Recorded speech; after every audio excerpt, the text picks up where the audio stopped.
Hello. We are live. Check 1, 2. Let's turn this up. Check, check, check. Hey guys, come on in. Gonna be a fun day today. We're gonna drink some coffee. We're going to work on sound effects for our lion on a unicycle. And then we're also going to work on some weapon stuff for Twisted Tower. I can't show too much for the game, but we're gonna show just enough so that it's fun for you guys.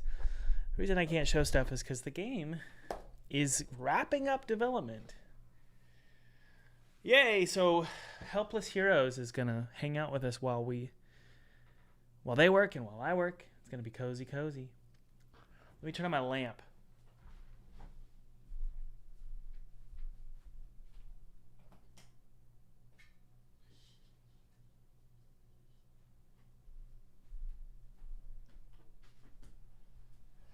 Okie dokie, guys. Let's jump on in. Let's go. Hey, friend, I want to see you succeed as a game developer. I want to see you make a full-time salary as a game developer.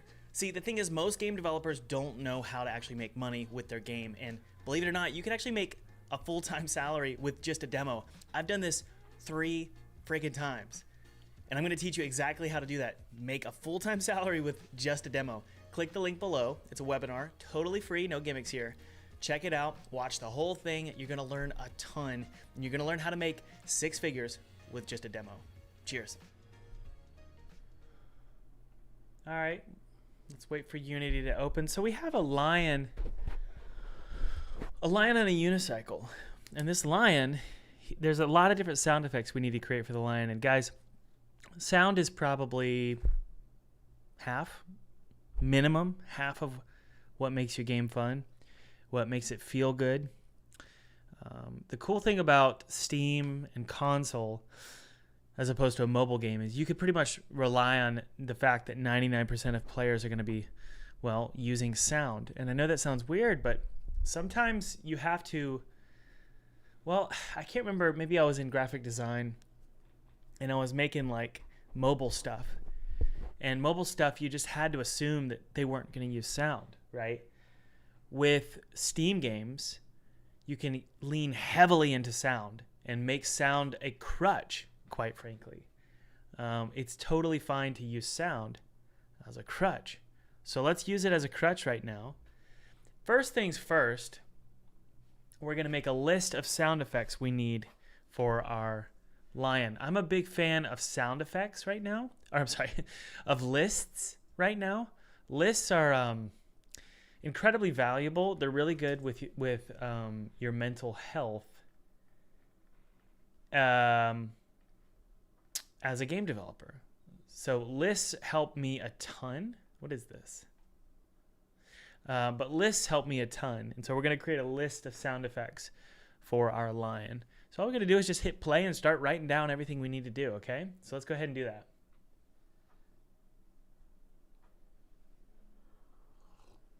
North Game Studios also has 3 kids, just like Mr. Thomas here. Is that okay? Okay, first things first. We need, I'm writing down on my, this is, by the way, guys, this is a huge lifesaver. Your Moleskine journal. When you have a pen in hand, or in your mouth while you work, do you know the number one reason why I love doing this? It makes you feel smart. It makes you feel like you're on track. It makes you feel like you're not terrible. The truth is you are terrible. You're a terrible game dev. And if you think you're great, you're lying to yourself. You're terrible. So this makes you feel smart. And so it feels good, though, to also write things down on a piece of paper. So that's what we're going to do. Hey, Gordon. How you doing, buddy? Okay, so first things first. We need 3 awake sounds. We need 3 following sounds. We need 3 death sounds. And we need 3 hurt sounds. Not bad. We need a spin start sound. We need a spin end sound. And then we also need a shoot, 3 shoot sounds. So it would be like claws. 3 shoot sounds. And hey, let's go ahead and add to our list. We need, I can't think of the word, pyramid. We need a pyramid that is just a sharp claw mesh. Nothing crazy, okay? That way these aren't round when they come out of the lion. Okay? So basically, this is what I've written down, okay? And I like to date it just so it's a nice clean page. And then that way, and I have notepads up there of like years, like Pinstripe, Neversong, all my games. It just helps. I used to use a Moleskine, and then I would use a notepad, and now I'm going back to the physical. And then I would use notepad on my PC. But there's something about physically doing it that's just so much more rewarding and exciting. It's hot in here. Can someone turn the air on? Alexa, fan on. Okay. All right, guys, you ready? First things first, let's go ahead and knock out the triangle, okay? This shouldn't be that hard. And I'm going to cross it off my list, right? Just knock things out. Now we're not going to have ADD, right? We can focus. We're not going to get distracted. We're going to commit to this. This has been particularly important to me as the game industry seemingly implodes. It helps me to write things down. Do I have a triangle here? I should try. No, we don't. So let's go to Blender and make a freaking pyramid. Okay? But obviously the game industry isn't imploding, but sometimes it feels like it's not great. And so what I find is it's very helpful to say, you know what? You guys are going to love this. Let's say the game industry reduces by 20% in revenue. 20% revenue drop, or 20% revenue drop entirely across all digital products. Well, you freaking kidding me? There's no triangle or pyramid? Why is there no pyramid? But yeah, let's say the game industry reduces by 20%. Okay? Well, son of a... What? Wait. Okay, we're going to do it this way. Watch this. This is so much easier. Sorry, I'm just not very smart today. We're going to just join these. F? How do I do this? Vertice. I haven't done this in a while. Vertex.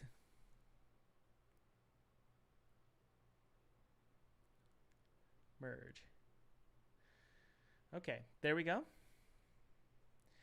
Let's say the game industry or the digital products world, and by the way, that's the world where I make money, and that's the world where you guys are making money. Let's say it reduces by 20%. Okay. Well, if I can be 20% more productive, I'm sincere question here. If I could be 20% more productive, then we're good, right? And so that's what I'm thinking. I'm thinking how, and this is something that I've been praying about and working through for 4 months. How do I get way more productive? And this is the most important answer. The key to productivity is focus. Focusing on what truly matters. That's, at the end of the day, that is. And that's the problem, is if you don't have experience in game dev and you've never sold a game before, you're not going to know what to focus on. And that is what I think I've been learning so far. Oh, good. Look, we could just type in lion projectile. And it doesn't even need to be unwrapped. So, look, guys. Try and think in terms of like laws of averages or statistics or just mathematically, okay? Try and think, okay, the game industry seems really scary right now. What can I do to mitigate that? Well, consider how, there it is. Consider how bad things are and go, okay, if it's 25%, if it's 25% worse, what can I do to increase productivity by 25%? It's really that straightforward. That's how I'm viewing it. And look, it might be a little bit of wishful thinking. I get it. But you gotta just do something to keep your head about you during this time where the game dev world is a little iffy. And by the way, if you haven't checked out How to Make Money, my webinar on how to make money, how to make six figures with just a demo, check that out below because it's totally free. And a lot of people might see that and go, they might say, well, why would I want to learn about how to make money when the industry sucks? My answer is that's exactly the time to learn about it. You don't have to give up on your game dev dream because the industry sucks. In fact, you can rather, like I said, you can just focus on doing what matters and discarding what doesn't. And I want to teach you what matters and what doesn't. All right, so there's our projectile for the lion. Let's hit play. It might be the wrong direction, so we're just going to take a look. It's him. Okay. That's crazy. They're all random. That's because they're spinning. Okay, let's fix that.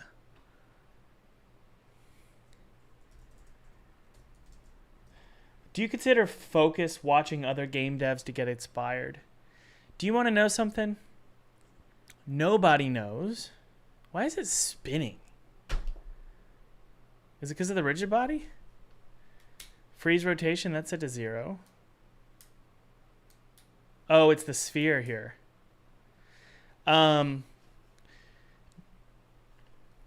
me tell you. What's focus? Let me draw it out here.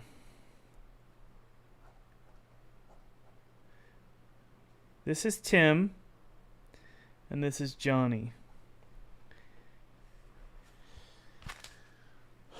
Okay. Johnny has a completely different personality than Tim, doesn't he?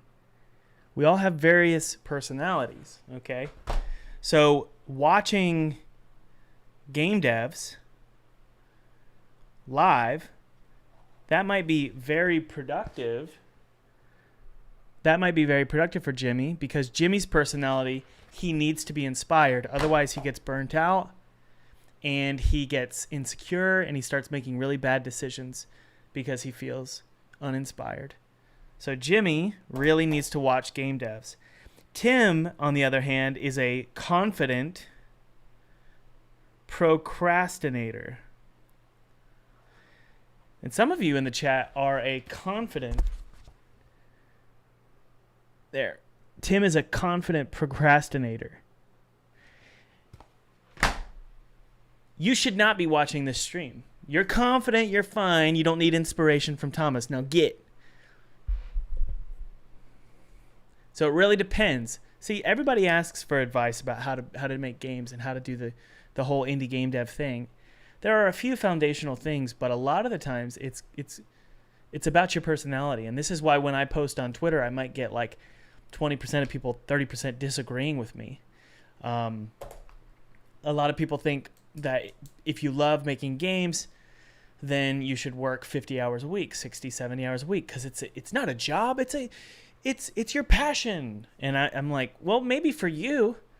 For me, if I work over 40 hours a week, I become an a-hole to my entire family. and I can't stop thinking about my game. So my personality says, no, I have to work 40 max. I can't go over, or I become like a drug addict. So it really depends on your personality, what matters and what doesn't when it comes to game dev. Okay, let's take a look and see if this worked.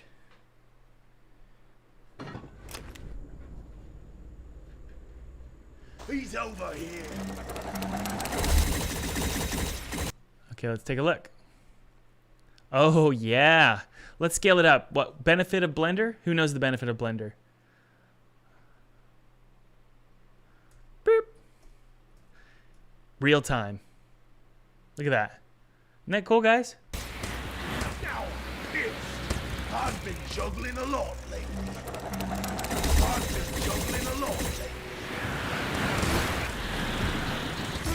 Okay, so that's done. Why are we writing a list? So that we can cross it out. So we just crossed it out right there. All right. Okay. Let's just go ahead and do the shoot sounds. Let's go ahead and just knock out the claws. Everyone's going to feel incredibly overwhelmed as a game developer. It's just normal. You're going to feel overwhelmed as a game developer. And so it's very important for you to think of game development as reps.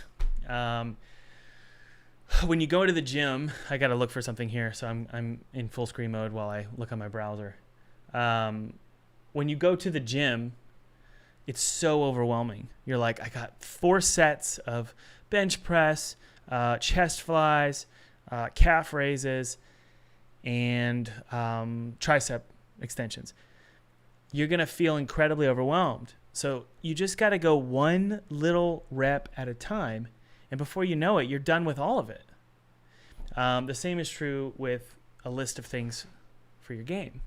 It could feel incredibly overwhelming, and you just want to go. You just want to close Unity, or you don't even want to open Unity at all. But it's very, very important to think in terms of reps, and that's why I write everything down. Like with my workouts, everything's written down in a notebook, every little thing, so that I don't get overwhelmed. All right, you ready? Let's type in Twig Snap. I hear some kind of like a crunching twig.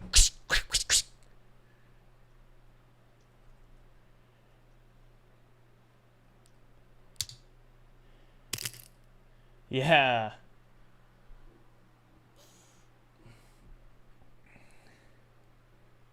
So let's open up that. And then we also need like a scissor cut.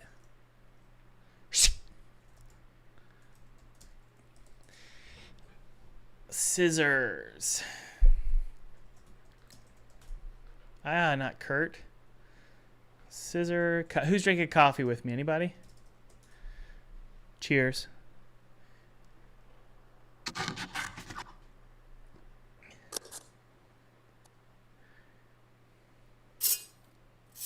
There we go.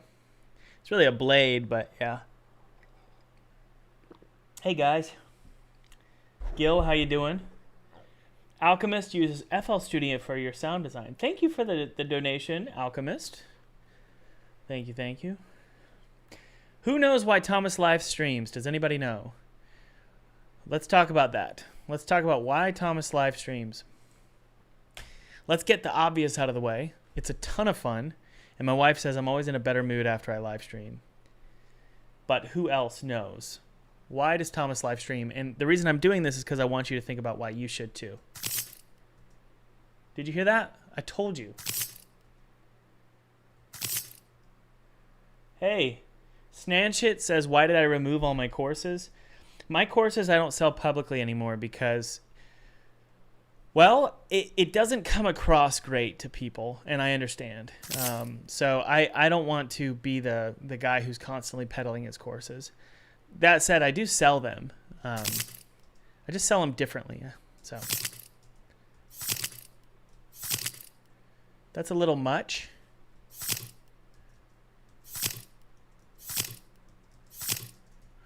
Okay.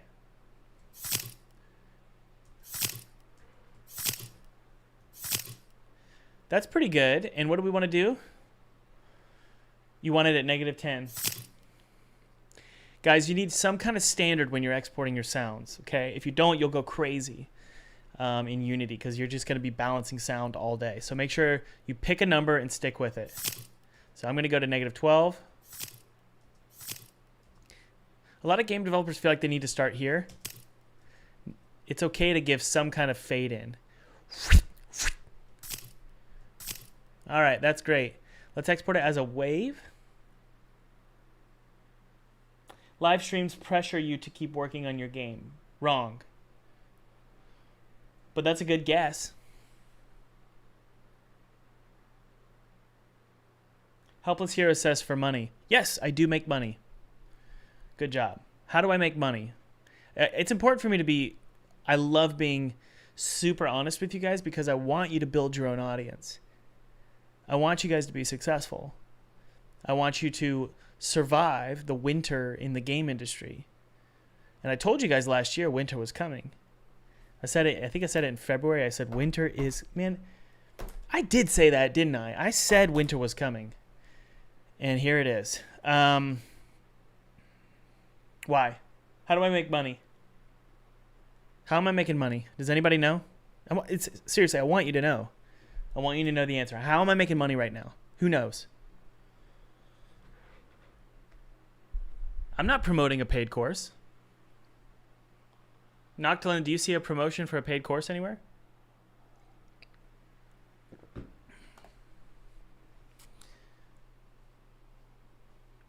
Nope, 3D Realms isn't paying me to do this.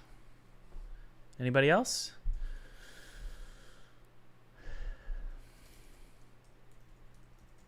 We're going to call this Shoot Claw 1. But why would I want to build an audience? What's the point? Nope, not 3D Realms, not YouTube. Neither of them are paying me to do this. I mean, I get paid by 3D Realms to make the game, but I don't have to do it live. In fact, I'm slower when I'm live. What is it? Wish lists. Do you see a wish list link below? How are people going to wish list my game? There's no link below. It's crazy. Nobody's gotten it yet, and it's obvious. And seriously, I want you guys to learn about this, and I have a video dropping on Friday all about it. Nope, not getting wish lists. I rarely get wish lists during a live stream. All right, let's go to our enemy here. And let's throw in we want to do an array now. This is troubling, actually. How are we going to do an array here?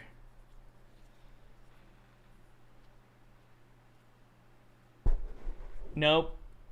No donations. That's not how I make money. Ew, you guys, come on. You can figure it out. Someone's got to know. Someone's got to know.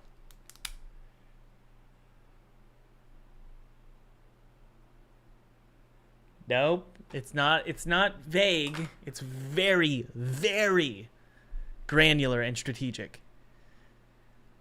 It's very granular and strategic. It is not vague of like, I just want to build an audience or I want to build my brand. Nope, none of that.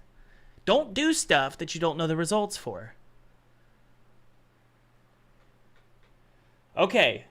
Tech says what your webinar. Okay. No. Or yes, the webinar is it. Who knows why the webinar is making me money? It's free. Does anybody know? Okay, so we have the enemy default here. Yay, good. Kyle says emails. How could Thomas do that? How come he's telling us what? That's just, why is he telling? I'm telling it to you so that you guys can do it too. I want you to collect email addresses just like I do. When you guys watch my webinar, you get a ton of valuable information. It's totally free. And in fact, that webinar below, if I watched something like that, man, it would have helped me so much when I started making games. So much. So it's an incredibly valuable webinar. In fact, it's some of my best content and I capture like 4,000 email addresses a month. 1% of those will buy my courses because it's an automated funnel. So there you have it. It's right there.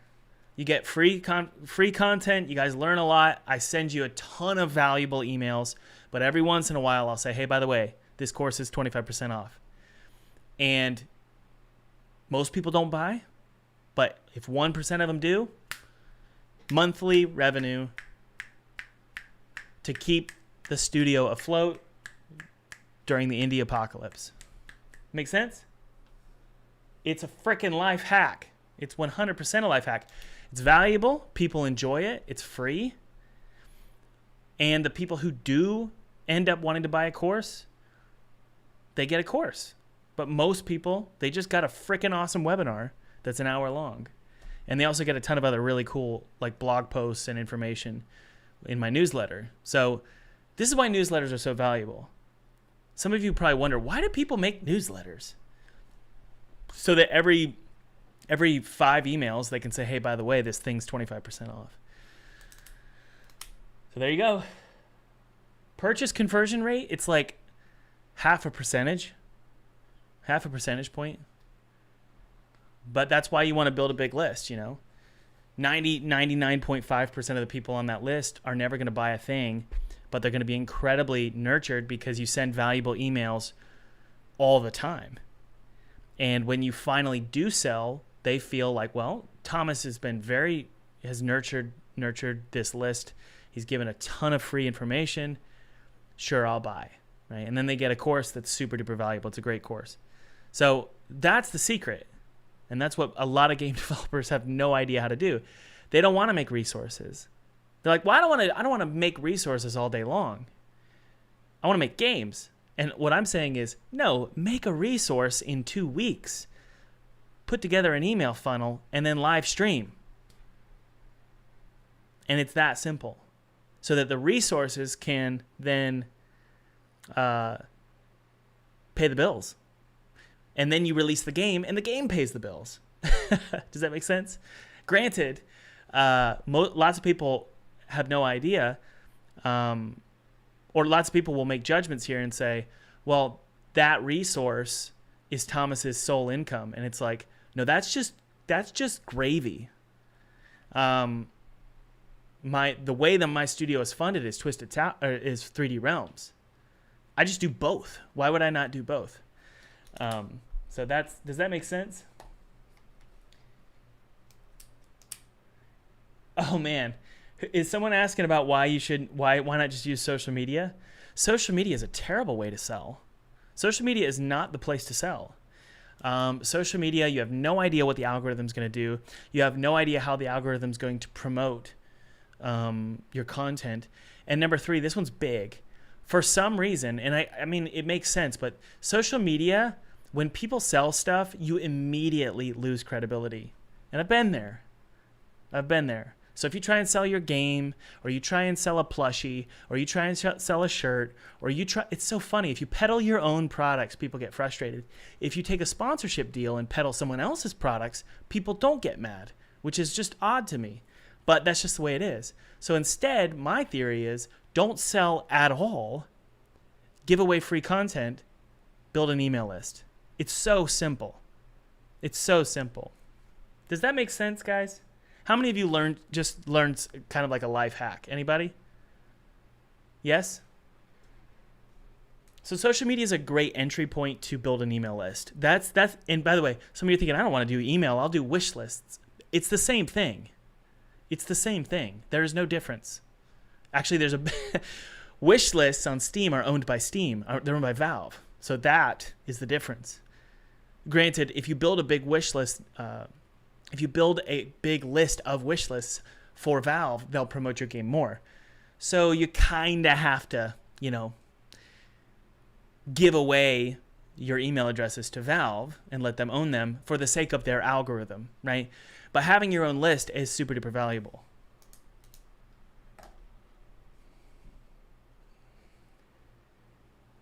What does that mean? Kazuna, that's I'm genuinely curious. You said social media is good for branding. What do you mean? Like, sincere question. What does that mean?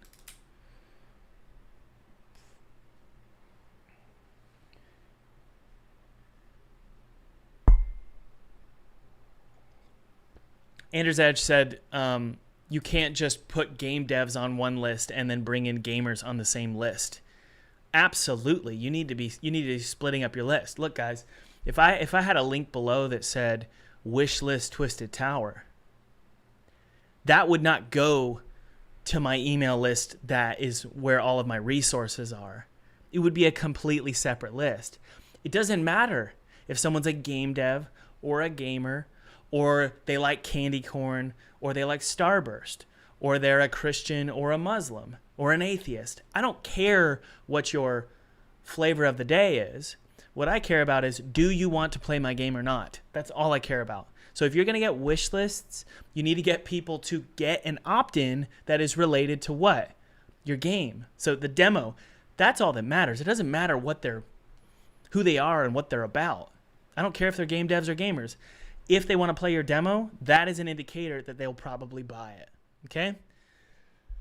Does that make sense? It's all about the opt-in. That's really, the free goodie is all that, it's called a lead magnet. That's all that really matters. So your lead magnet should be reflective of what you're going to sell 7 days later or 7 months later to that person who opted in.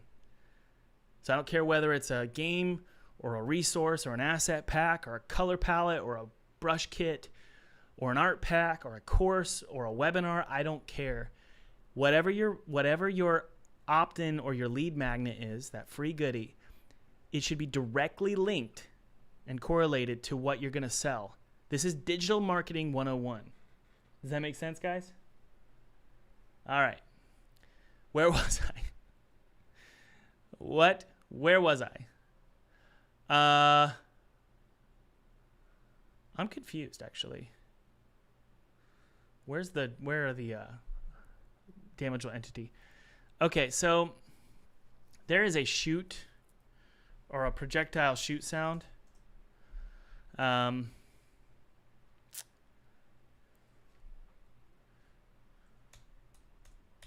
We need to find it.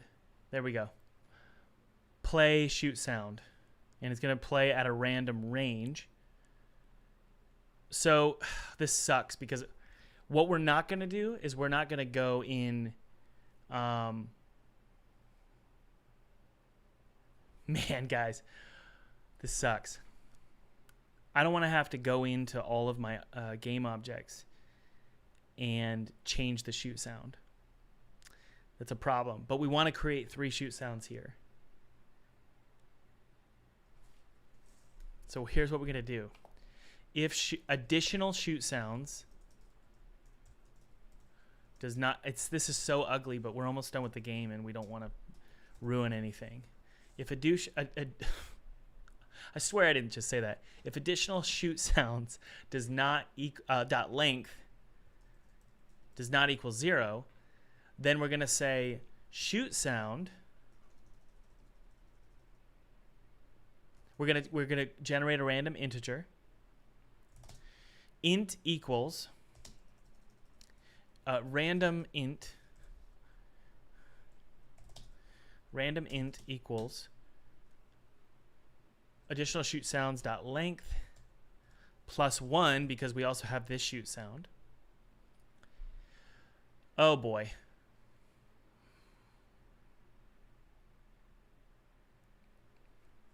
We're going to do this. Shoot sound equals additional shoot sounds dot, or we're going to do shoot sound blah, blah, blah, blah, random dot range 0, and then the shoot sounds dot length. I know, it's ugly, but it's going to have to do, because what we don't want is we don't want to have to go and reassign all of our shoot sounds.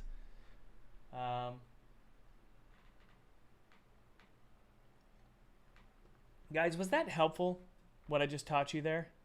And you don't have to be one of those people who's always selling courses.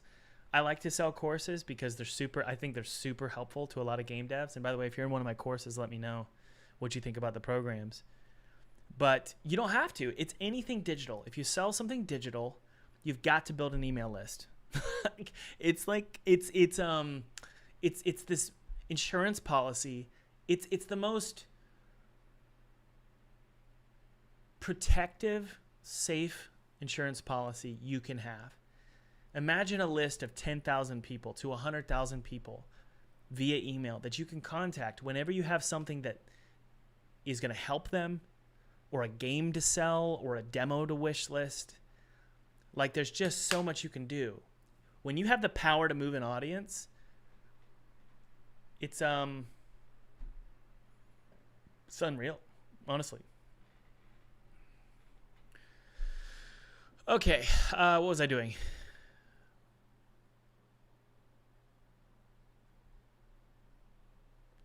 Where was I? We need to create this, but let's see. Shoot sound, where are you? It's right here. Okay. So we need to just go to create an array here, additional shoot sounds. And if that's 0, it's not going to do it. It's not going to find those sounds. But if that shoot sounds list is 1, 2, 3 sounds, it'll immediately switch to that and use those sounds.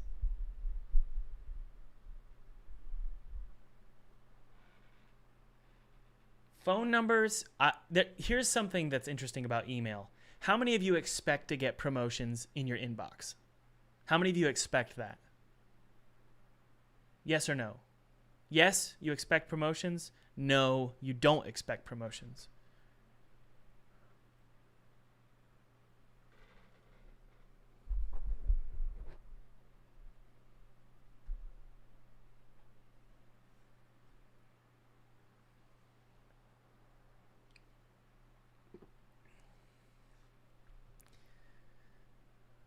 Promotions are just something that happens with email. It's just the way things are. It's great to give valuable information, but when there is something to sell, people aren't nearly as angry when they get a text message. So that's why email is so valuable. There's sort of just a cultural expectation that if you have a promotion, or if you get a promotion email, it might be annoying, but it's not infuriating. And it also gets put in the promotions folder, which is nice. Okay, let's move forward though here. We've got shoot sounds. Where are we? There we go, additional shoot sounds. So what we're gonna do is we're gonna go to the lion shoot sound. There it is, shoot claw 1. And we're also gonna put it here. And we're gonna create random sound effects. So we have one here. Can't hear it. And we'll do a lower pitch. One of the biggest detriments of Unity is that you can't play one shot with a pitch. You can't do a pitch change with play one shot, which is really annoying. So we're creating variations in sounds. We could have this, or we could have, right? And that's what we want. Lion shoot claw 2. Export.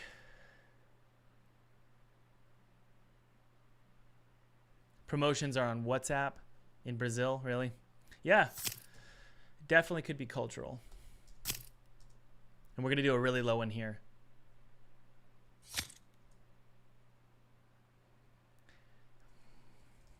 So 3 is at least, it's like the minimum value when you want random sounds for me. So I'm going to do all 3 of these, 2 and 3. But now that we're done ranting about marketing, digital marketing, let's hear this out and then I'll answer Gregorio's question about staying motivated. Here we go. Every time I went to bed,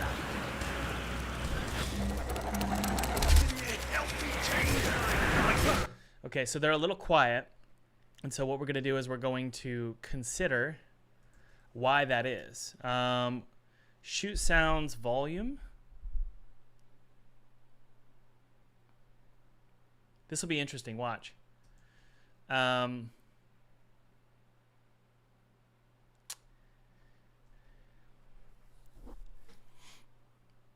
a little quiet, and I would really love to increase this volume here. Sadly, because like I said, guys, because because the game is almost done, we have to be very careful about any additional code changes. Oh my word. Is it that hard?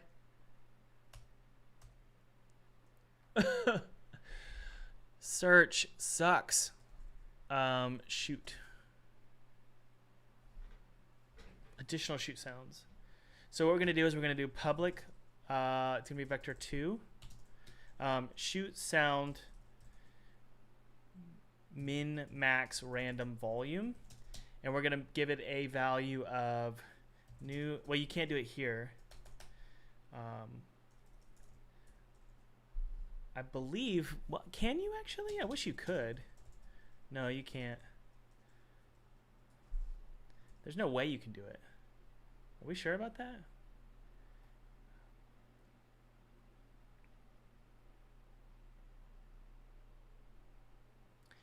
Additional shoot sounds. So it's right here. 0.3 and 0.6.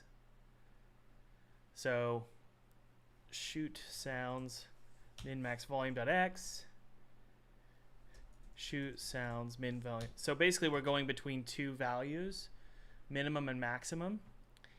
And those values are now determined in the editor, which is nice as long as they get imported properly here. So let's take a look in our shooting. There it is. Ah, crap. It's 0 and 2. Oh, no. That sucks. We're going to go shoot sounds 2. We're going to change it to 2. Why did that happen?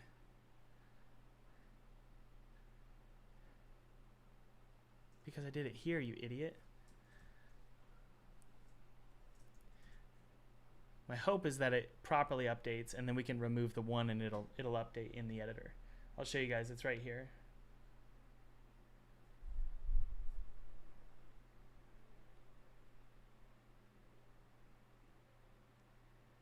There's our min-max volumes.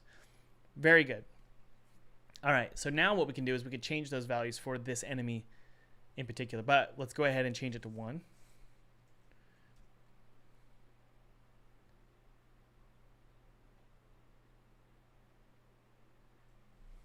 That way it should adjust inside of the editor. Oh, Gregorius' question, how to stay motivated. Well, we talked about yesterday how to create an identity for yourself. I'm all about building identities. So how do I answer this? The way I okay, so like my office. Like my office is very important to me. And I put a lot of time and effort. It's not perfect, but I put a lot of time into the ambience of my office, okay? It makes me feel a certain way. If my office doesn't feel like this, my identity and my personality actually shifts. Now, human beings shouldn't be this way. We have an ideal and a principle. We're very principled. So we're like, I don't want to change my clothes or my outfit or focus on my brand or my own personal identity or buy the right clothes or buy the right books or surround myself with the right office and environment and aesthetic. I don't want to do that because that's not the right way to be a human being. Human beings we're spiritual, or we should be happy with who we are on the inside, not on the outside. Well, that's just not how humans are. The exterior and the external and what we wear and how we present ourselves, that's actually who human beings are. It's who you are. It's integral to who you are. So as a game developer, you can't just expect the production of the game to be enough to motivate you. Sometimes you have to surround yourself with game dev atmospherics, aesthetics, and friends and people to continue to reinforce that identity, okay? So what I do is I write stuff like this. I'm someone who doesn't quit my game. So I'll write that down and I will put that put it on my wall, right? There, take it. I'll put that on my wall. I used to do that all the time. I'd surround myself with who I wanted to be. I think the same is true with the people you surround yourself with. So joining a Discord server or whatever is so important, because then you're suddenly, you go to bed and you're like, huh, I think I'm a game dev. I think I'm somebody who actually finishes games. And then when you release your crappy game on itch.io, and your first game is going to be crappy, when you release your crappy game on itch.io, you go, huh, I guess I'm a person who finishes games. The aesthetic and who you are outside, the moons that orbit your soul, and that is your exterior environment, tend to define who you are. And so I've found that it's very important. This can go bad, by the way, but I found that it's very important that you try and match your outside to who you want to be, not who you are. And that helps a lot. Does that make sense? All right, let's take a look and see if we can adjust this.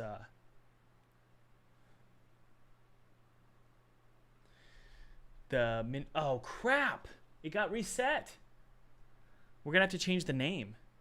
Shoot sound min max volume. We just have to change the name and then it'll update properly. Although I'm not quite sure if that's the only way to do this, but it's going to have to be. There we go. So that should update, and then these values will be the default ones. Does that make sense, guys?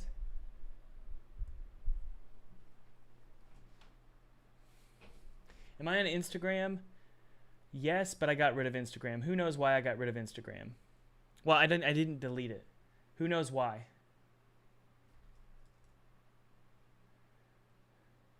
Why did Thomas get rid of Instagram? Or at least delete it from his phone. It's actually on my phone. I just haven't logged in, so it's just sitting there. It's a time suck for sure, but what else?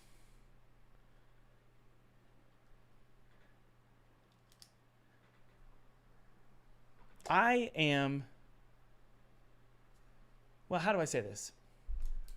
I haven't participated in addictions and struggles that men struggle with. I haven't participated since I was 18.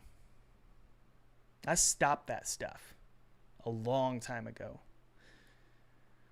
34 now, so it's been a long time since I stopped that. Instagram is full of that crap, and I'm not putting that anywhere near me. So that stuff's gone. That has been gone since I've been 18, so I'm not going to have that on my phone. Does that make sense? So just get rid of it. Don't buy Doritos and put them in your pantry. The same is true with Instagram. Okay? Because you're not going to be able to not eat Doritos. 0.6, 1.1. That's right. Instagram is the new strip club. All right. Yeah, I stopped participating in that world before I even graduated high school. Okay, let's see here. Oh, that sounds great. Here, let's do it again. In fact, I wanted to say this. I've been wanting to say this for a while. Keeping yourself from that stuff, it actually, it allows you to focus. You don't have this anchor tied to you at all times. And I've found that I'm very productive. I have a lot of energy. And it's because that energy should not be released on that kind of stuff. It should be released creatively. Does that make sense? Over here. I haven't taken a piss. Can you help me change my diaper? Okay, let's go to the spinning sound. Okay, let's see here.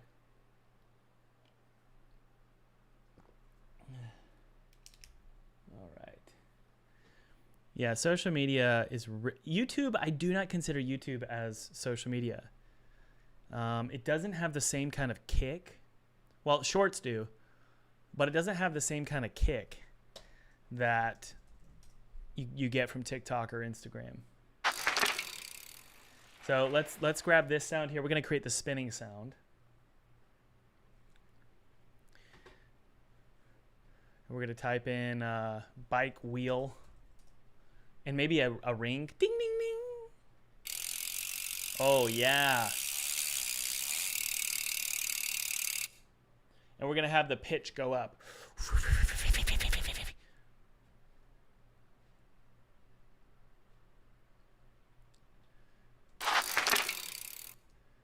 Here we go. So actually, I think we can actually look at the timeline because this is all, by the way, I love having everything animated. So like idle shooting unicycle here, it goes to the start and then all the way to about 1 second is when it gets nuts. About 1.5 seconds, which is perfect. It's right here, I think. Yep. So it's.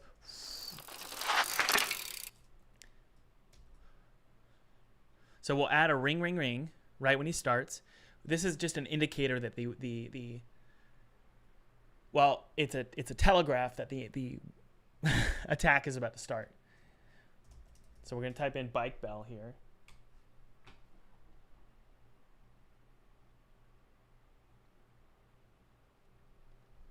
Let's see here.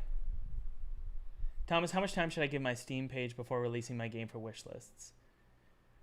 You don't need to be thinking about how long it should take. You need to be thinking about when, and then just prioritize whatever you're doing. Prioritize when the demo drops. Who knows when the demo should drop? Who knows when the demo should drop? It's a really simple answer.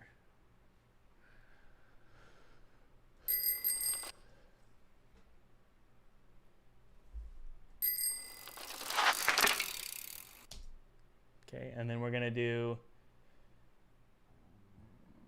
this one.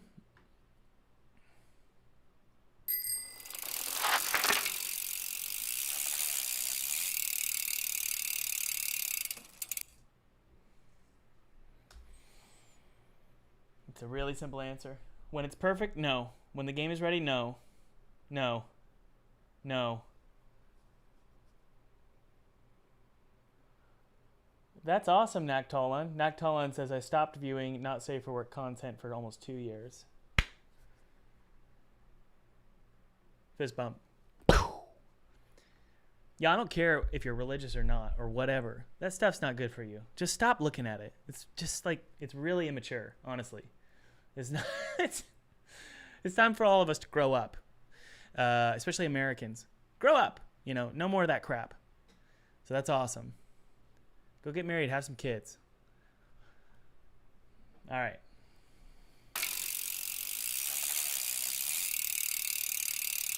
Okay, we're going to speed this up so that it's right?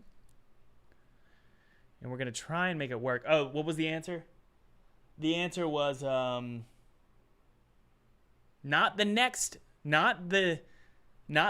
fest that's, you don't just pick a random next fest. You pick the next fest that's closest to your game. Okay?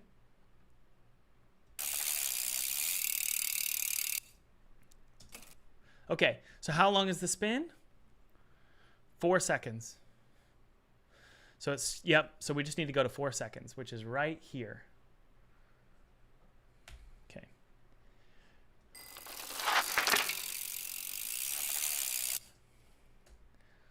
We'll speed this up. So this goes pretty fast here.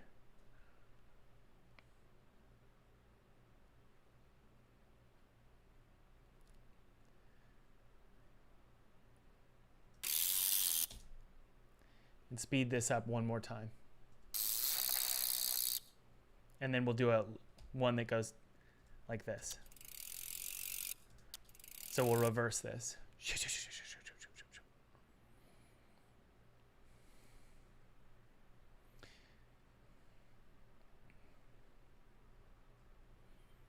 Alrighty.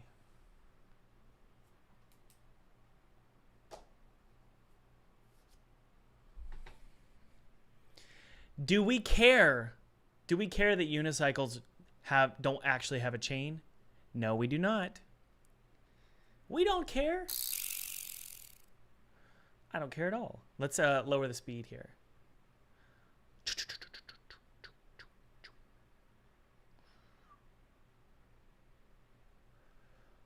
What you guys will find, this is the biggest relief you're ever going to get. It'll blow your mind. Stop worrying about what's correct physically because you're making a game. Instead, worry about what communicates what's happening to the player and gives them the biggest impact and oomph. That's what you worry about.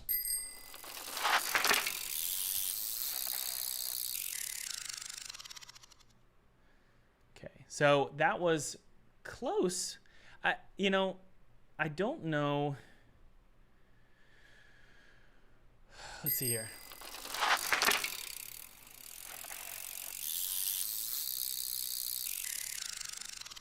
I think we'd be better off just using the standard sound.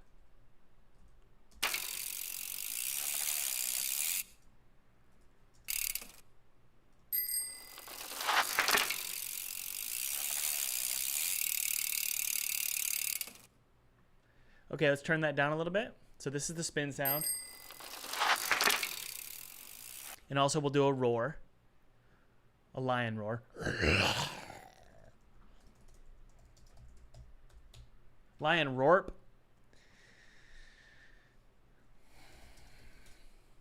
I'm new to indie. This is from James. I'm new to indie game development and creating art. What is the best for making game assets? Illustrator or Photoshop? Photoshop, Photoshop, Photoshop, Photoshop, Photoshop. I would pay for the whole Adobe suite. It's just really good to have all of it because it helps you with marketing and social media and all that too. So.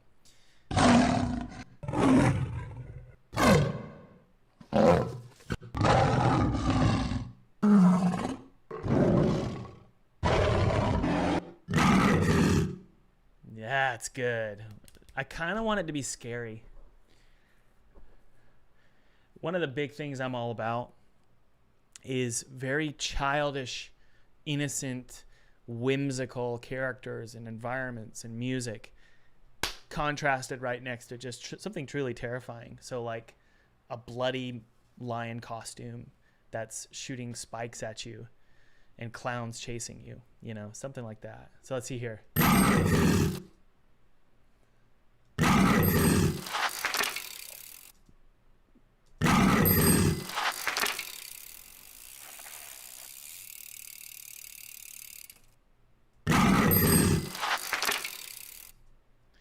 Okay, and then one final thing is like a spinning or a whoosh spin sound. Yeah, there we go.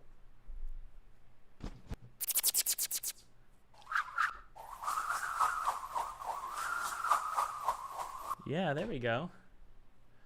Guys, I'm telling you, half of the work is in the sound.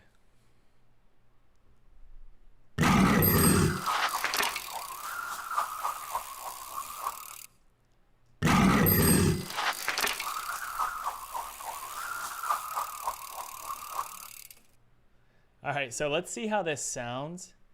It's not gonna be perfect by any means, but we need to at least export it to test it. By the way, if you guys haven't checked out that webinar below, it's going to teach you how to make money in these sort of darker indie game times. It's especially important to know how to make money as a game developer. It's a totally free webinar. How to make 6 figures with just a demo. I've done it 3 times, so I'm the right person to listen to, if I do say so myself. So check it out below. Totally free.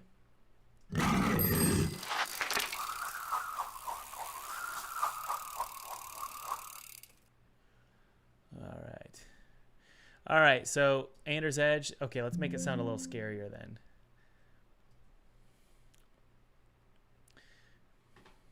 Demonic almost. And then give it a little bit of a Paul stretch.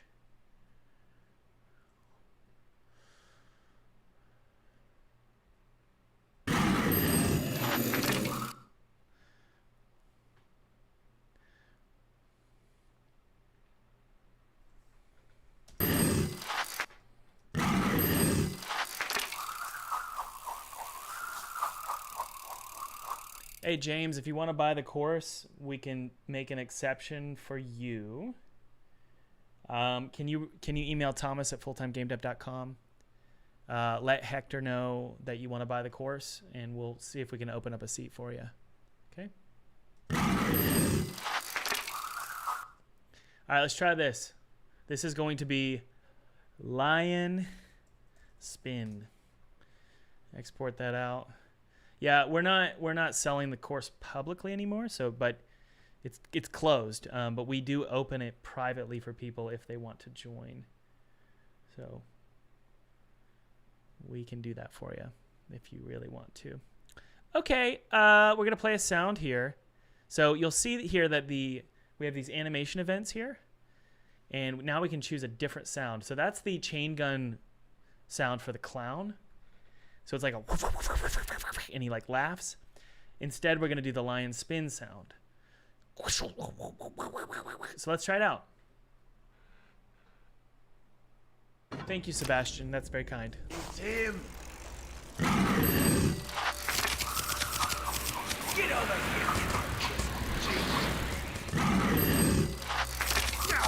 here. Okay, so I need some like something.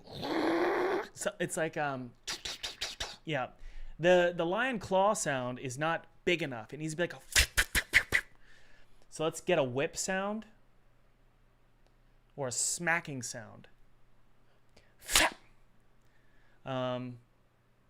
Whip.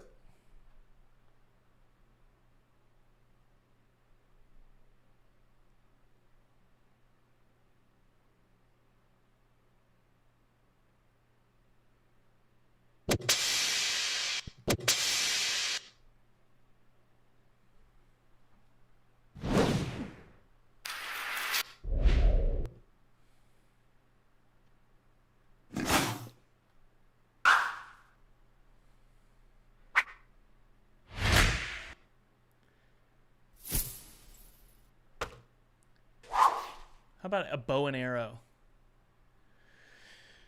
Bow and arrow shoot.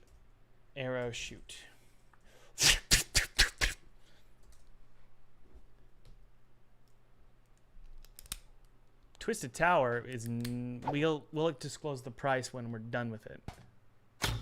There we go. That's it. Would you say making a multiplayer game which is single player originally is wait, what? Caruso says, would you say making a multiplayer out of a game which is single player originally is possible? Well, guys, let's think about that for a sec.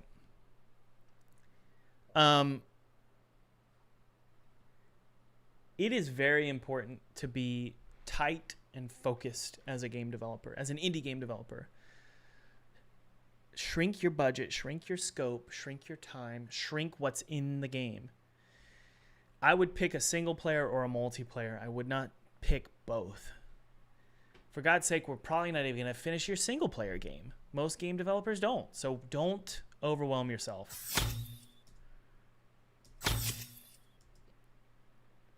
That's much better. Here.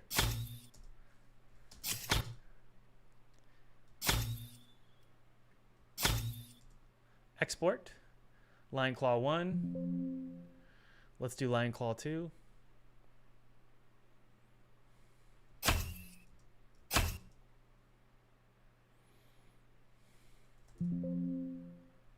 And then we'll do, we really should be killing the tail there. And then we'll do a low one here. And then high here.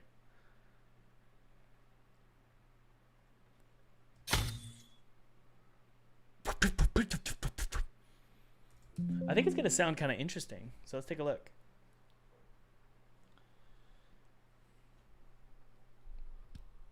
You've got to focus, guys. This is your game idea, and you're thinking, I need it this big because I want to make a lot of money, and I want it to be the game that helps me go full time, and I want it to get a ton of reviews, and I want it to make a lot of money and get overwhelmingly positive reviews. Please don't do that. With your first game, this is what I want you to make. that big. Come on, get in focus. Make it that big, please. But Thomas, you're making a big game. Well, this is my third game. You know, we're funded and we have a team and. I'm gonna rip you. Is that okay?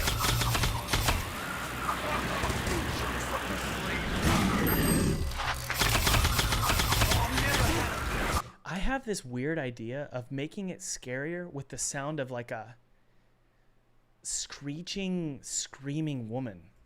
Screaming woman.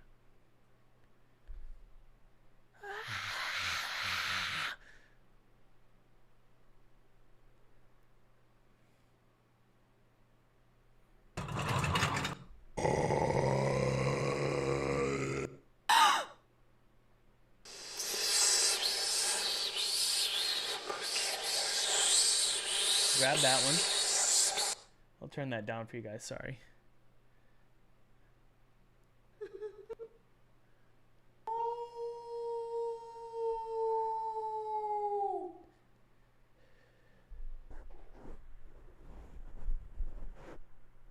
Somebody pour me a drink.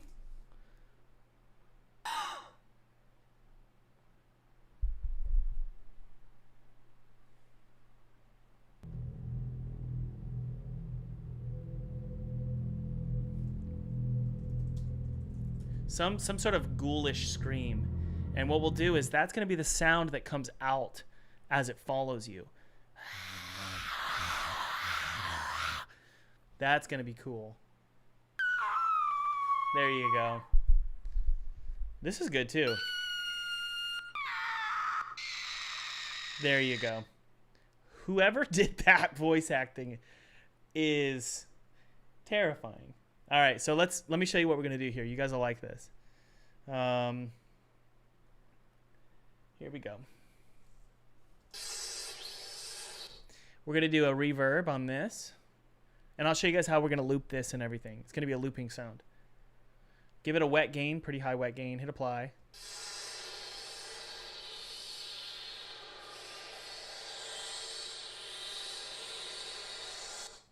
Ready, guys?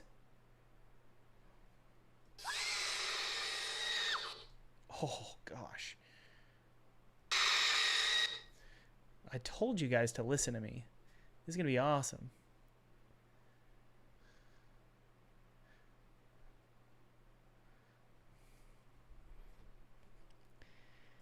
There's sometimes you can just act, like I'm working on my horror movie right now.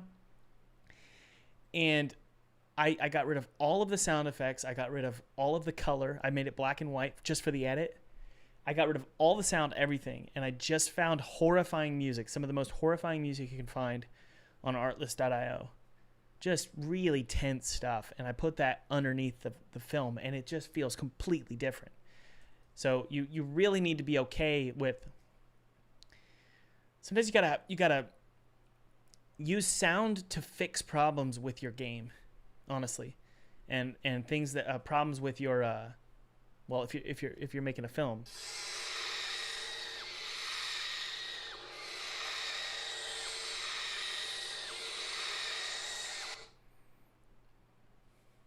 This gives me who played oh man. What's that game where you play as that guy in like a swamp and you shoot skulls out of your gun? It's in something, man. Shadow Man. Did anybody play Shadow Man? For some reason this reminds me of that. All right, we need a reverse. Let's reverse that. Reverse that. Lower the pitch of this. Lower the pitch of this. And lower the pitch of this to a different, or maybe even increase the pitch. Here we go.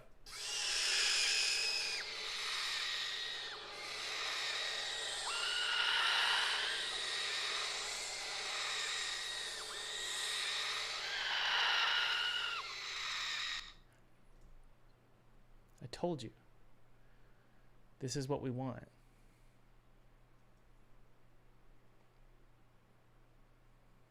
Okay. And then finally a pitch drop. Actually, a pulse stretch, sorry.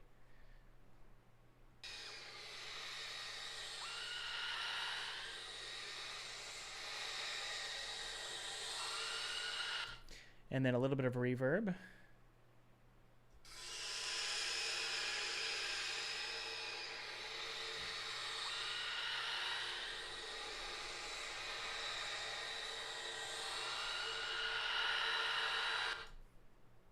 Okay, merge them together. This is how you make it loop, by the way. A lot of people say, use Fmod. Just use Fmod. How about I just do it in Audacity and I don't have to worry about Fmod. And by the way, I've had publishers say, does your game have Fmod? And I say, no. And they say, good. It's because it's really tough to port with Fmod. That's what I've heard. So here's how you make it loop. You fade out the end, and you add a new stereo track and reverse it and fade in here. That's all you got to do, guys. It's not that hard.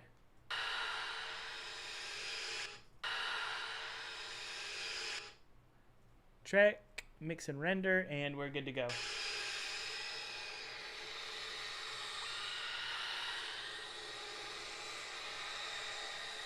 All right, let's do a pitch reduction. No, let's just try this one. Pretty quiet though. All right, let's go. We're gonna call this, and this could be terrible, but it's good to at least just try it. You know, lion claws fly loop.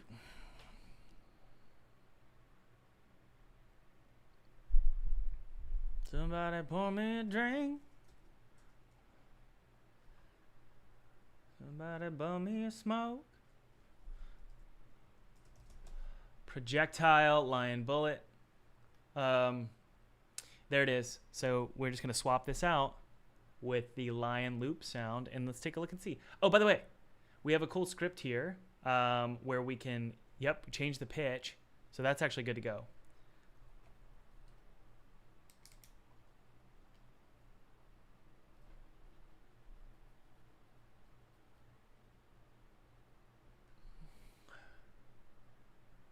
Nixon, I dare you to make fan art.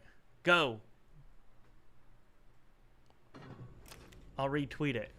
It's him. Oh, you think that's funny, eh? Okay, I can't hear it for some reason. Hang on. Oh, projectile lion. It's right there. It's just quiet, I think. Let's increase the volume to 1. Oh, the pitch is set to point. We need to set it to 1. Guys, I'm really enjoying this book called Chaos, and it's about the Manson murders. Has anybody read this book?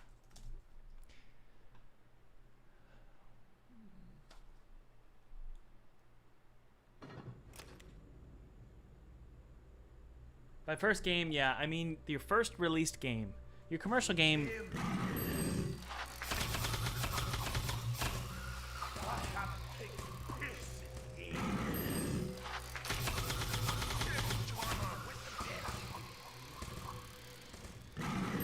It's not loud enough. Why are you not loud enough? Projectile lion. You're lying. Okay, let's increase the volume.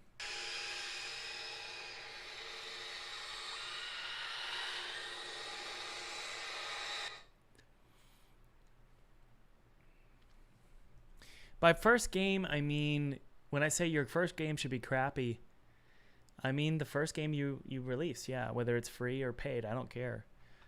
Yeah, the first one you ever release, it should be crap. It's just gonna be. So it's not that it should be, it just will. It just will. It's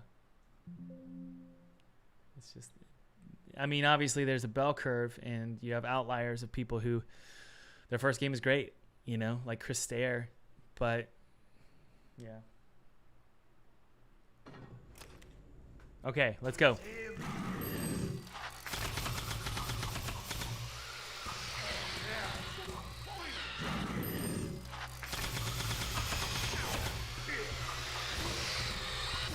Let's make it red. So projectile. Well, red, orange. We could actually. I don't know. No, we're not gonna. Remember, stick to the list. So that's fine. I like it. I actually don't know if I want him to have a following sound. We could do stop all sounds, maybe. That might work. But there's a lot of characters who say words in this game. And they're all puns. And I think that in this case, we might just want it to be a horrifying lion. Maybe we could mix it with our own voice, you know. So let's do that. Let's first do the hurt sounds. And I want to show you guys how to do hurt sounds, okay?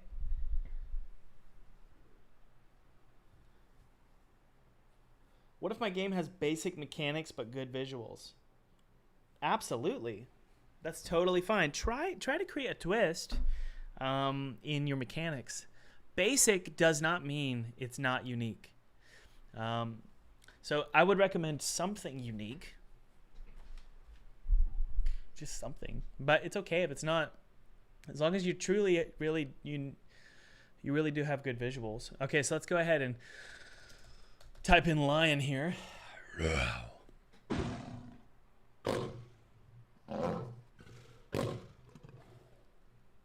Great hurt sounds.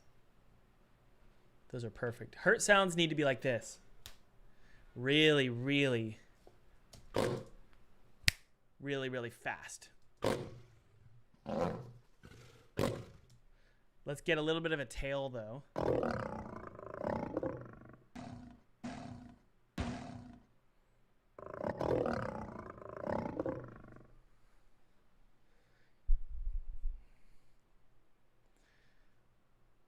Who knows? I'll just tell you guys the reason why we're focused so strongly on the enemies and we're spending so much time on these enemies is because we found out that our assumption is that is one of our strong hooks. You can imagine this enemy showing up in the trailer. I think that's a really good hook, and so that's why we're focused on it, because I think it's going to help sell the game and help make the game unique. A lot of people compare it to BioShock, and that's fine. We just want to make sure that there's more. And I think having some creepy carnival enemies is going to help us. Okay, that's great, guys. Now, I'm going to just try something here. And this is helpful in general. For you guys, I want you to learn. If we're going to do a hurt animation, I found this to be very helpful. I can do this. Oh. Okay.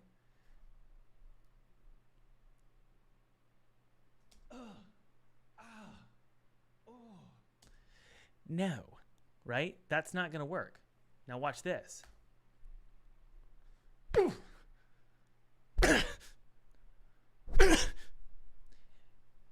got to hit yourself. That's the trick. All right, so here we go. Copy it. Add new stereo track. Mix and render down to mono. And give it a nice compressor. Compressors are just going to make it feel poppy. And we'll mute this just so you can hear. I mean, you could do this for any human. See? So that's why you hit yourself.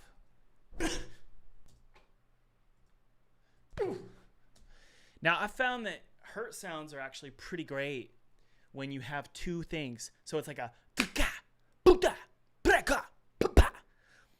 not for every single one, but every once in a while. So watch. Take this and you put it after the hit. So it feels like it's almost like a reflex or they get hit and then react, right?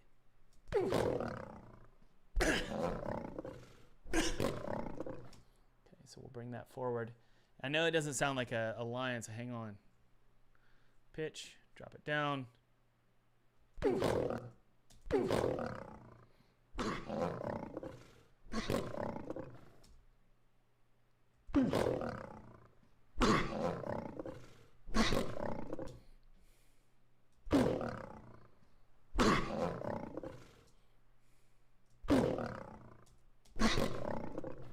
Yeah, so we're not going to use it. So ignore everything I just said. No, I'm kidding. That's very helpful when you're creating like very human enemies. And in fact, my chest, I'm not joking, my chest still hurts. But I do that all the time. Anytime I have reaction sounds from enemies and I want to do the voice acting. And I actually, when I go to voices.com and I have voice actors and actresses doing sound effects for enemies, I will show them, I will record a instructional clip saying, here's how you need to do hurt sounds. So I want you to beat yourself up. Otherwise, it's not going to like it's not going to sound real. There's a director who, what's his name? It's the director of Exorcist. The director of Exorcist. He William Friedkin. That's who it is. He would berate his team, and the directors and the crew. He'd berate them and slap them to get a good performance. Now, I have to formally say I disagree with that method. However, aren't you glad he did it? Because, man, the performances are incredible.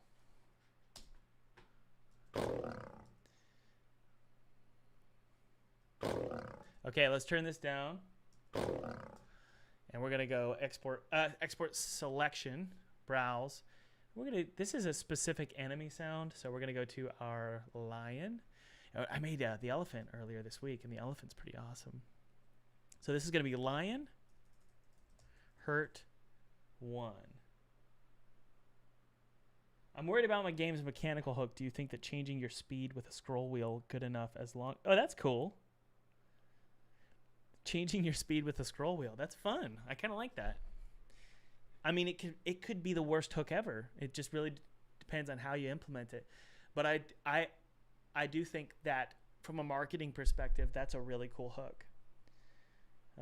That's really interesting. Export, selection, lion hurt 1. And remember, we're exporting at -10, right? Lion hurt 2. We're going to get all these done. It's amazing how quickly you can get things done when you just commit to getting it done. So watch, I could say, you know what? I want to get this done by 3:20. All right, let's go. And it's 3:14 right now. So we're going to get all these sounds done. Okay, let's go to lion.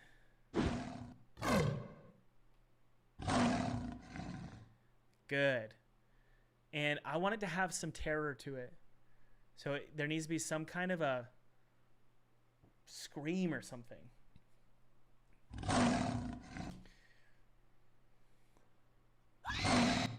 Oh, I love that scream. Whoever did that. And we're going to just go ahead and make it a paw stretch. I don't know why, but there's something devilish about this enemy, and a hysterical scream just works. And we'll cut down here.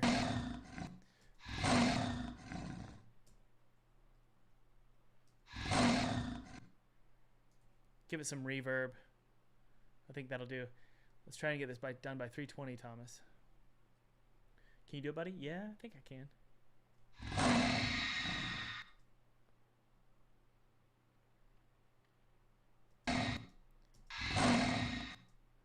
Fade in.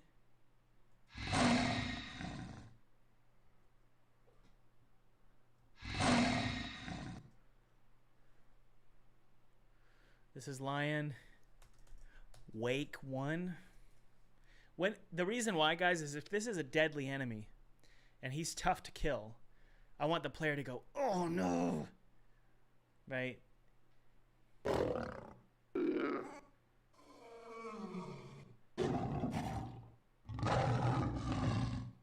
I love that. And for this one, I'll do a bell. Ding, ding, ding, ding. A little ring.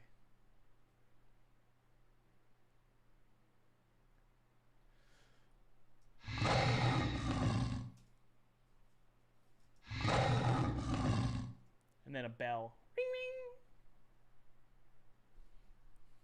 Bring, bring, bring.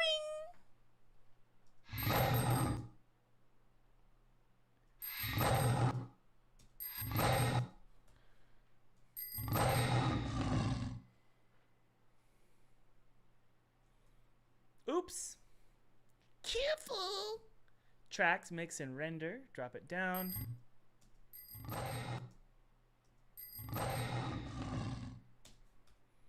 Fade out.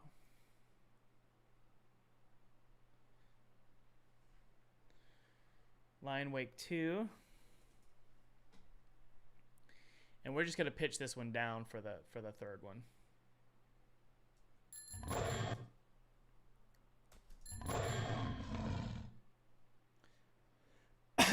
And now we have 3 wakes. One more. Oh, the death.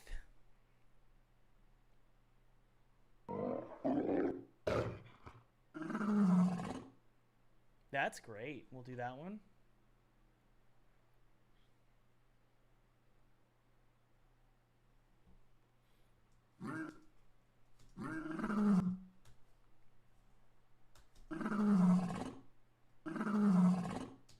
And we'll do an ending of this here.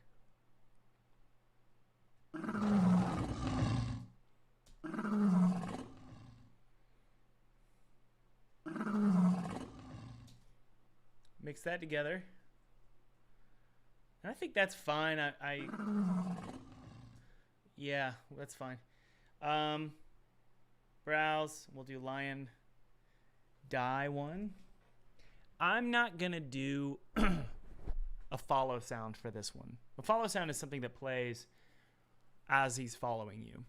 And the reason why is because it's a lot of roars. So I think I'm fine with just a few.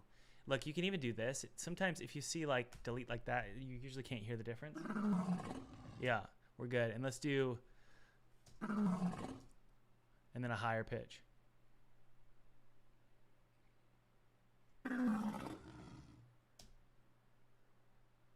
David Whaley dropped a new trailer. Yeah, I have seen it. He showed it to me privately, actually. It looks sick. I'm really jealous. I'm going to go retweet that, actually, after this stream. Super proud of him. All right, let's see if there's another one here.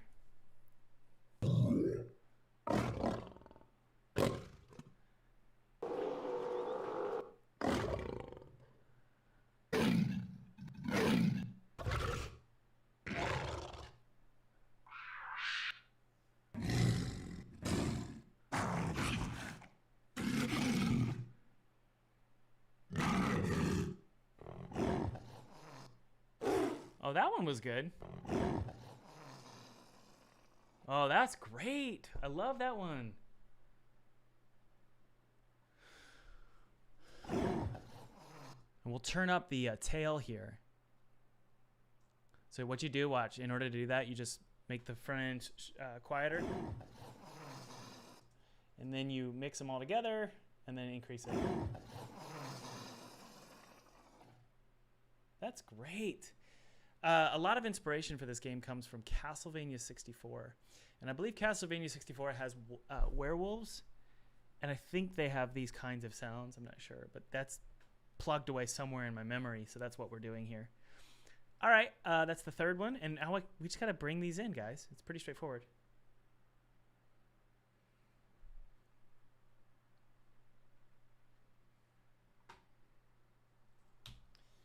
Somebody pour me a drink. Ooh. All right, guys. Everybody go hang out with this Mr. David Whaley. And David Whaley, please everybody go and at least give David a view. But let's watch this together. This is David Whaley's new trailer. And David's been working on this a long time. So let's go.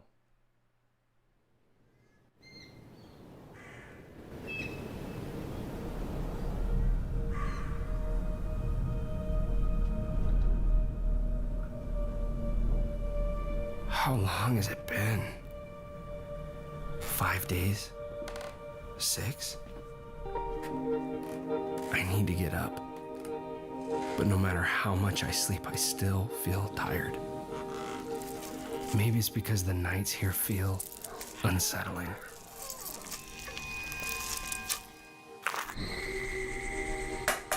I'm just so tired of feeling tired. The only thing that brings me a bit of comfort is that I'll never talk to another human being ever again. I've decided that this abandoned farm will be the place where I die. But that day's a way off. At least I hope so. But until then, that leaves me with an ever-pressing question I can't seem to figure out. How do I fill the time?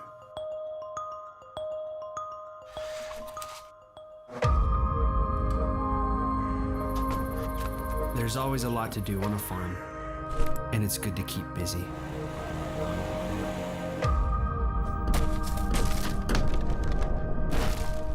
It gets your mind off things, like the things you've lost.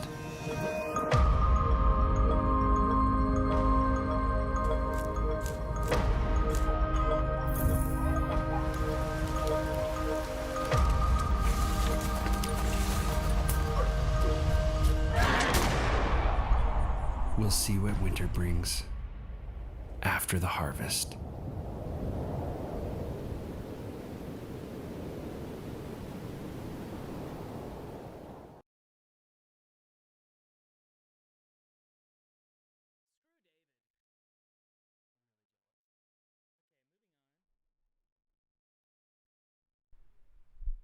I said, screw David Whaley. I'm really jealous. I'm kidding. I think it's awesome. I'm so excited for him. Oh my goodness. It looks so good. I'm so proud of him. The artwork is just incredible. The mood is so cinematic, and I just love it. I love it so much. Really, really, really excited for him. Proud of him. He is such a talented guy, and go give him some support by going to his YouTube channel. And let me turn this up here. Sorry, guys, it's quiet. Yeah, I'm just really, really proud of him. Look at that. Chef's kiss. That's it. I'm making a horror farming sim. By the way, can anybody identify the big butt principle with David Whaley's We Harvest Shadows? Anybody identify the big butt principle with We Harvest Shadows? Anybody? Anybody? All right, let's go ahead and hear the sound effects for our dude.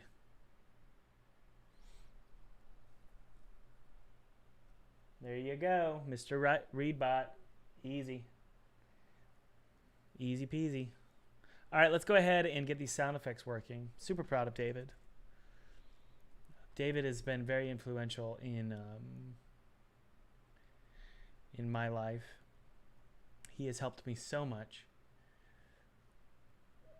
So give David go over to his channel and leave a comment, guys, to encourage him. That trailer's going to do incredible, by the way. It'll do really, really well. So, and I know that he, I think he showed the trailer at Gamescom. So, like I said, I hate him, and I think it's awful, and I think he needs to just quit, and I think he needs to just stop bragging so much, honestly. Yeah. Just kidding. All right, the awake sound is here. Whoops. And then 3.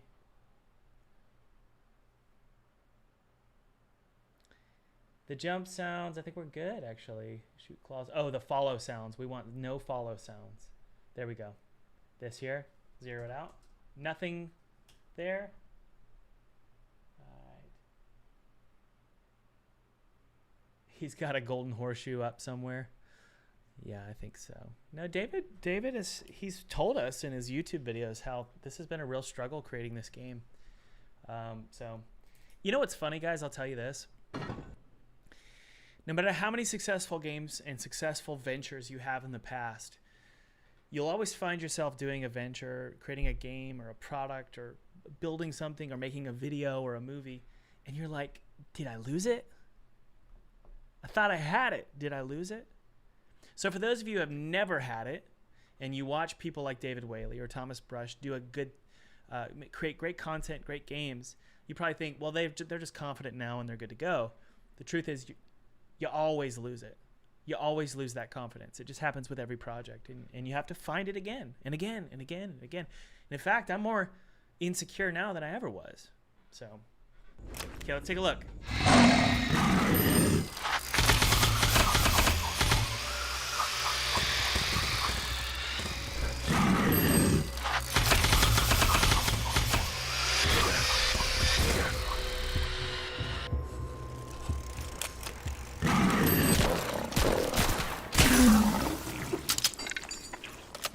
Yeah.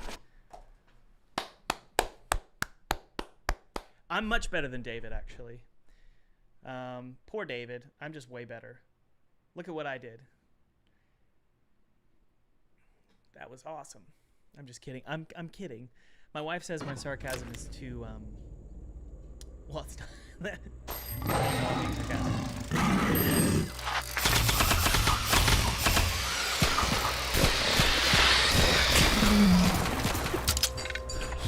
Alright, let's place a few of them around and take a look here. I'm going to text David really quick. I know he's not here, but...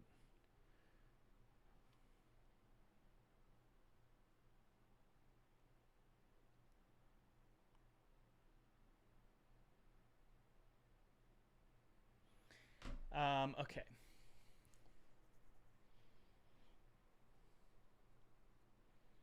What am I doing?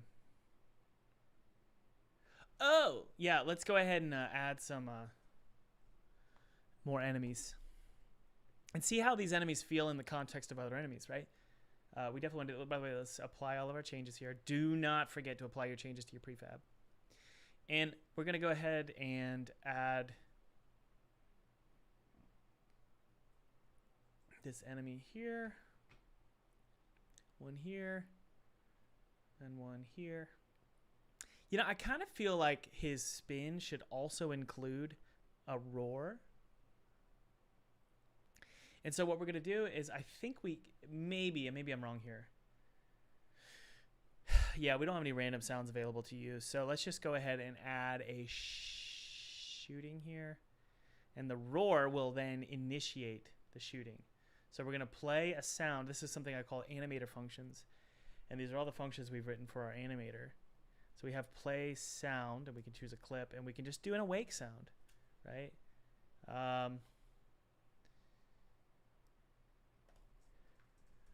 Somebody pour me a drink. Do 2 here. Save it. All right, guys, let's take a look. You ready?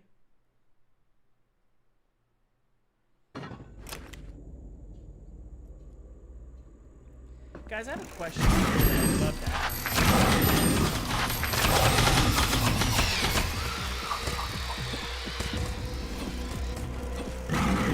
That's scary.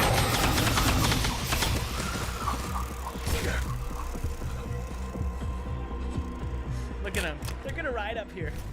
Hey, buddy.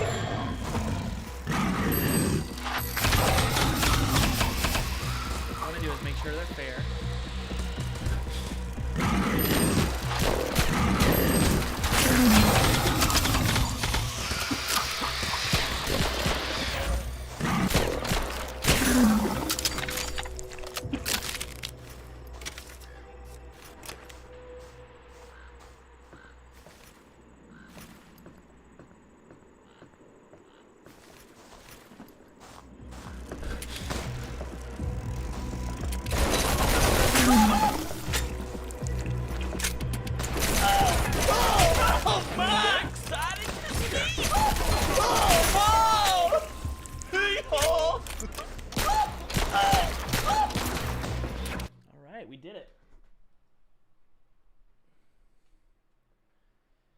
All right.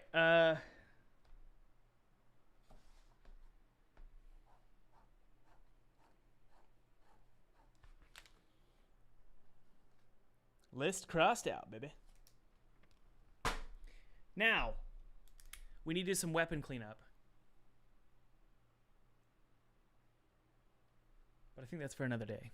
All right, guys, don't forget about checking out that webinar below. Look, in these crazy times, look, even David Whaley said it, and I've said it too. The game industry's tough. It's really weird right now. And you don't quit. You don't quit making games, but instead you need to be more prepared, and you need to have an understanding of how to be prepared for the apocalypse. So that's why I'm sponsored by Patriot Food Shortage Supply. I'm just kidding. That's why you need to check out the webinar below, and it's just going to teach you how to make six figures with just a demo. I've done this 3 times. It's totally possible. Check it out below, totally free, no gimmicks. It's going to help you out a lot. Cheers. Hey, friend, I want to see you succeed as a game developer. I want to see you make a full-time salary as a game developer. See, the thing is, most game developers don't know how to actually make money. Oh, yeah, no, I wanted to ask you guys a question. I'm considering using toon shaders for the game. Can I get everybody's opinion on this? I cannot make up my mind. Because the game is so playful, I have this theory about using toon shaders. So let's see here. Like this.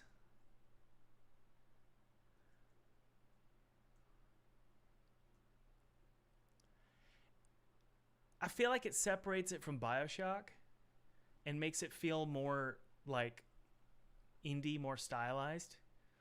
I'm just having trouble knowing for sure if I want to do this. That would mean, by the way, that means that you change all the metallic values in the game. You just kill the metallic. So I don't know. I don't know what to do. Like killing the metallic there.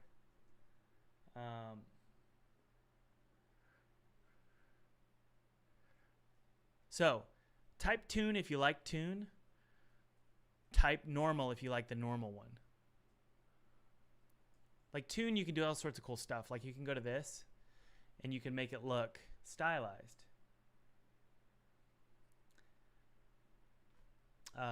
Like this. Do a little bit of rim lighting. Like that. Okay, we've got some toon, we got some normal. And then you remove all specular. That's the thing, you know, you have to remove specular if you're going to do it. Like, for example, this trailer, you just kill the smoothness. Just absolutely remove it. Like this.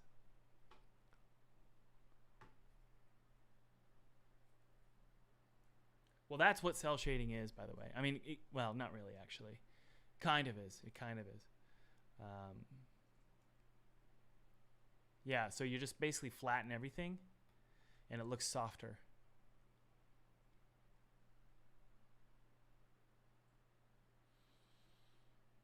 Yeah, I don't know. I don't know what to do. I've been battling with this for, I think, a couple years.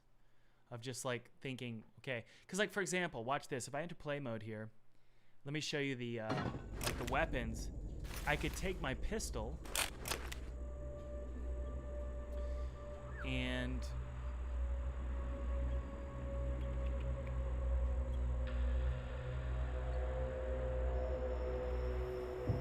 I can make this toon shaded. See? Isn't that cool? I mean, am I wrong? Like, I feel like I'm like...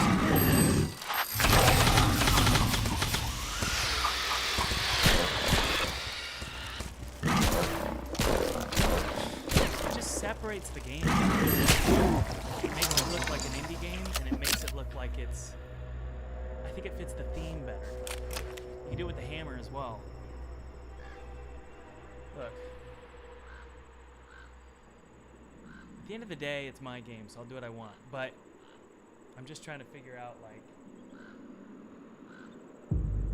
yeah, what we can do here.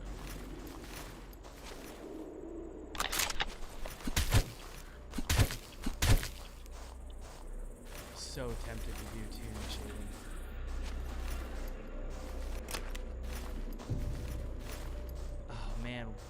Okay, well we got pretty good feedback here.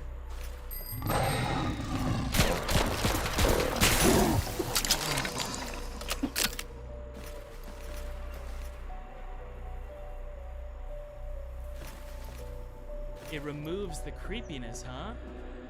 Well, screw you guys. I thought it looked cool. Well, now we know. I'm glad we got some good feedback.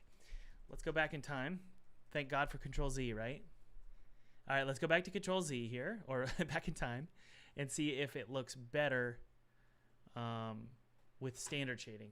Okay, let's do standard shading now. Let's take a look. Now that we've seen...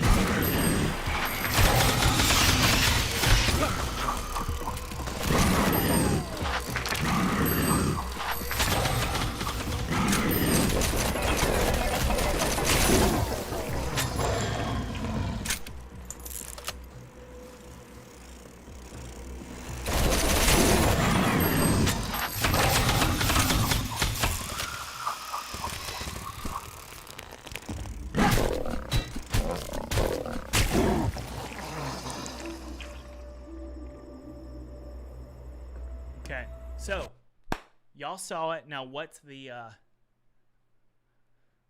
verdict? Tune or normal? Go. In all caps. Tune or normal? Let's get a vote.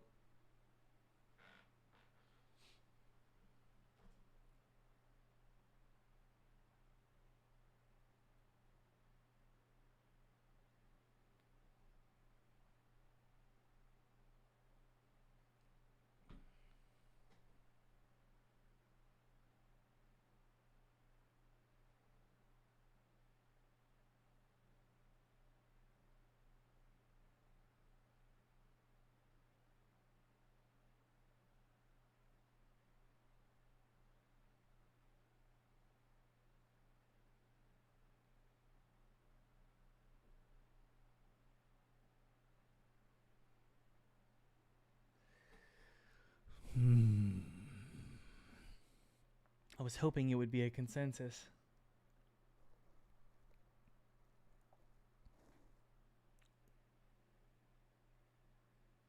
Anybody else?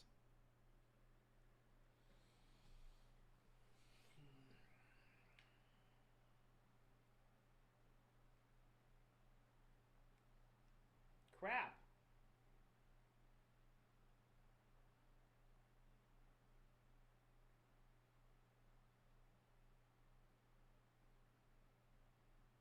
How do I do a poll?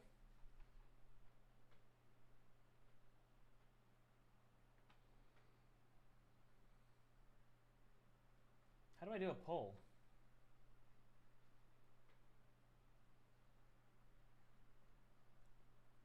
Poll.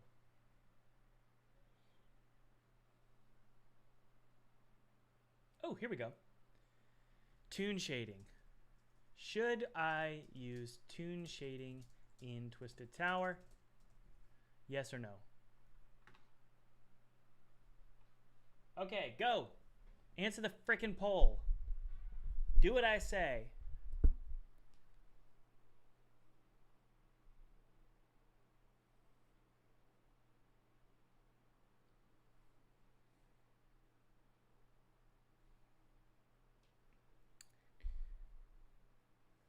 Woo! Let's watch it. Go, guys, go.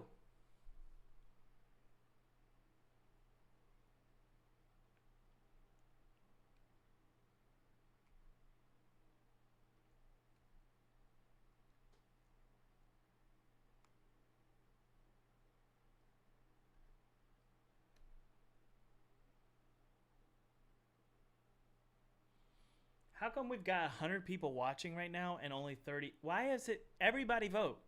I told you what to do. Do it now.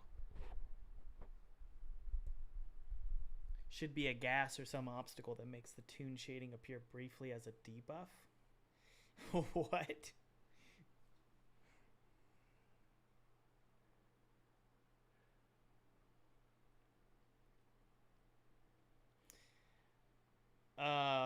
Lurker's looking. Yeah. Oh man, only 40. What is happening? Guys, there's 126 people watching and we only have 45 votes. This reminds me of an election It's like half of the country just sits home and they're like, well, you know, president will be a president. Who am I to vote? No, everybody should vote. Come on. This is important.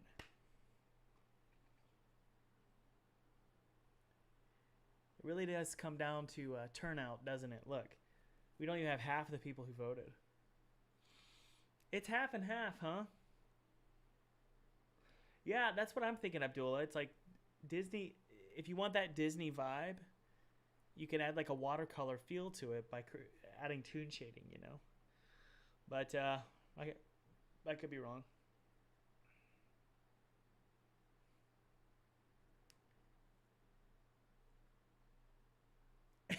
Tuck Max mailing in his vote. Toon looks cheap. You look cheap. Okay, what else? Toon is not horror enough.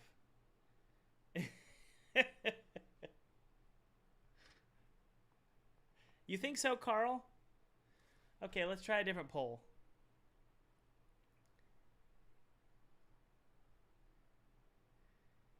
Is Twisted Tower in its current state after watching today's stream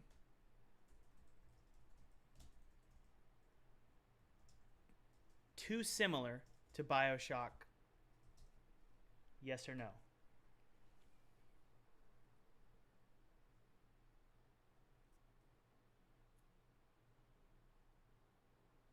Kind of an odd question, but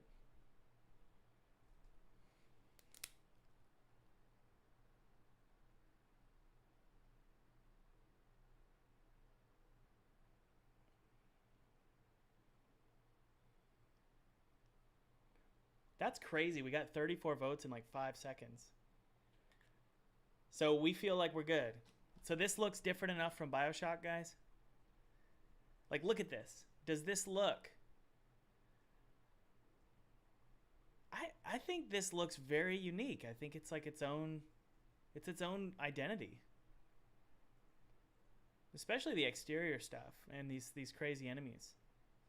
And that's what we've been trying to do, is we're trying to say, look, this isn't BioShock. This is a different sort of... It's a simpler game for sure. Vibe is completely different. I feel like thematically they feel different. Some similar vibes, but altogether a different game. Ask if we buy it or watch the Let's Play. Okay. Nick Sant, you can leave the chat. You're making me sick. Okay, so let's think here. Okay. Let's do another one. How do I close this poll? We're going to close the poll and we're going to do another one. Another poll. How much do you think it should cost? $15? $20? $25? $30? And this is Steam. How much do you think Twisted Tower should cost on Steam? Oops, I need to edit the poll. Hang on, guys. Hang on. Don't vote. Don't vote. Don't vote. How much do you think it should cost? $10. Guys, be sincere here. Don't just do something cheap because you're cheap. Okay? Don't be awful. $60, $30. Let's do 20, and then 10. Let's just do 50 because it's just be realistic. Go. Let's watch it.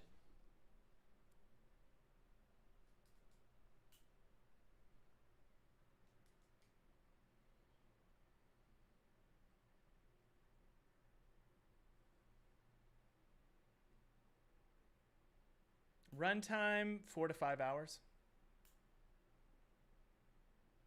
Free what? Free, but with in-game purchases. Nice.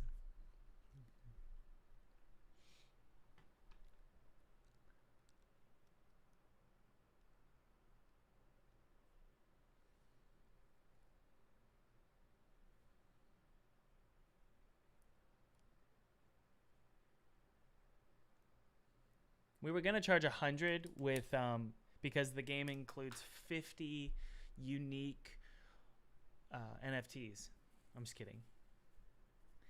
Yeah. Good. Okay. Good to see. Good to see. I like it. Here's another question. Based on what you've seen, let's do another one.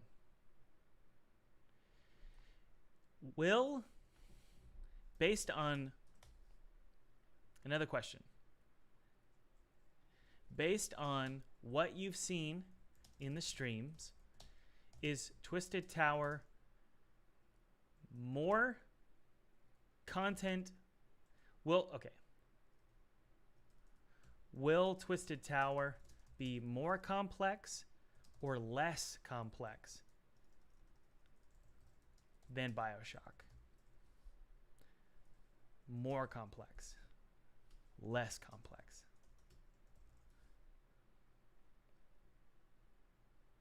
What? Questions on? Yeah. So just based on what you guys have seen here, will Twisted Tower be more complex or less complex than BioShock? Must contain between 1 and 35. Oh yeah, get rid of that. Okay.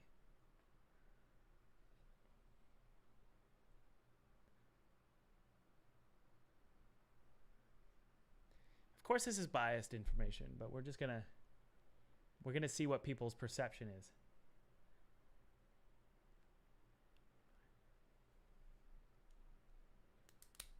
This is important information. Let's observe.